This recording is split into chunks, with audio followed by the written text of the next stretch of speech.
بسم اللہ الرحمن الرحیم۔ حضرت علی رضی اللہ تعالیٰ عنہ نے فرمایا، قرآن پاک نہایت بہترین ہدایت، نماز اچھی عبادت اور اپنے آپ کو پہچاننا کمال معرفت ہے۔ حضرت علی رضی اللہ تعالیٰ عنہ نے فرمایا، جھوٹ بولنا ایک بہت بڑا عیب ہے جو آدمی کو ذلیل و خوار کرتا ہے۔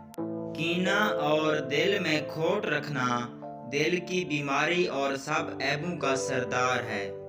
لوگوں کا راز ظاہر کرنے اور مال میں خیانت کرنے والے دونوں گناہ میں برابر ہیں۔ حضرت علی رضی اللہ تعالیٰ عنہ نے فرمایا، خود پسندی نعمتوں کی برکت کو روکتی ہے، مال کا جمع کرنا غم میں پڑنا ہے۔